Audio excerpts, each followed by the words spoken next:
যত দ্রুত সম্ভব কাজগুলো শেষ করে ফেলি। কাজটা শেষ করে তাড়াতাড়ি বাড়াই দিব। আজকে হাতে মাত্র একটা কাজই আছে, দেখি যত দ্রুত সম্ভব কাজটা শেষ করে দিই। এক কাজ করি, একটু মাজন একটা ফোন দিয়ে নিই, দেখি মাজনে আমার বেতনটা দেয় কিনা।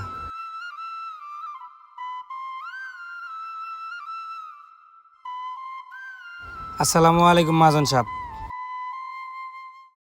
জি মাজন সাহেব, আপনি তো বলছিলেন আজকে আমার স্যালারিটা দিবেন। আর হ্যাঁ, আজকে আমার আগে ভাগে যাওয়ার দরকার ছিল, আপনি যদি আমাকে আগে ভাগে ছাড়তেন।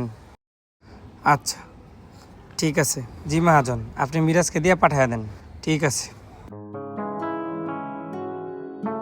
কাকা, আব্বাই পাঠাইছে। তোমার আব্বা কি তাইলে কিছু দিয়া দিছে তোমার কাছে? হ্যাঁ কাকা, আপনার তো এই কথাটা কইতেই মনে নাই। আব্বা তো আপনার বেতনের টাকাটা দিয়ে দিছে। আর আপনি নাকি কই যাবেন? সমস্যা নাই, আপনি যান, আমি দোকানে বইতাছি। ঠিক আছে মিরাজ, আমি তাহলে উঠি, তুমি দোকানে বসো। হ্যাঁ আচ্ছা ঠিক আছে কাকা। তুমি তাইলে দোকানে খেয়াল রাখো, আর কোথাও যায় না, ঠিক আছে? আচ্ছা কাকা, আপনি টেনশন করেন না, আমি দোকান পাহারা দিতেছি। কিরে বন্ধু, কেমন আছোস? হ্যাঁ বন্ধু, ভালো আছি। তুই কেমন আছো? এই তো আল্লাহ রাখছে ভালো। তা বন্ধু, কি মনে করে আইলে আমার দোকানে? বন্ধু, তোরে নিয়ে কিছুদিন আগে একটা মোবাইল দেখাইলাম না, ওই মোবাইলটা নিতে হইব। আমার মহাজন বেতনটা দিয়ে দিছে, তাইলে চল রাতে গিয়ে মোবাইলটা নিয়ে আসি। তাইলে বন্ধু, প্রথম মাসের স্যালারি দিয়ে আজকে মোবাইলটা নিতেছস? হরে বন্ধু। হ্যালো কাকা। হ্যালো ভাতিজা, কই তুমি? তোমার বাবা খালি ঘ্যানর ঘ্যানর করতেছে, টাকা পয়সা চাইতেছে। তা তুমি তোমার বাবারে ওষুধ পাতি কেনার জন্য 5,000 টাকা আজকে দিয়ে দিও। আচ্ছা ঠিক আছে কাকা, আমি তাহলে পাঠা দিব না। আচ্ছা ঠিক আছে, রাখি। আচ্ছা রাখি।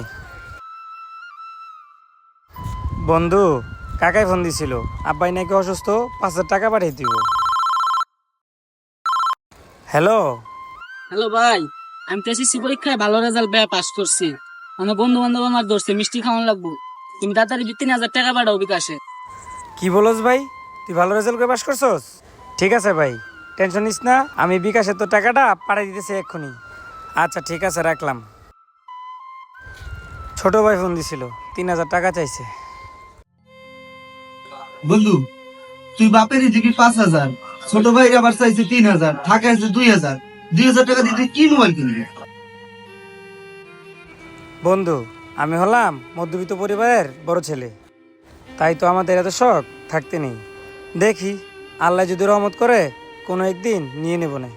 থাক বন্ধু, আসি। এভাবে প্রত্যেকটা মধ্যবিত্ত পরিবারের সন্তানদের হেরে যেতে হয় তাদের পরিবারের কাছে।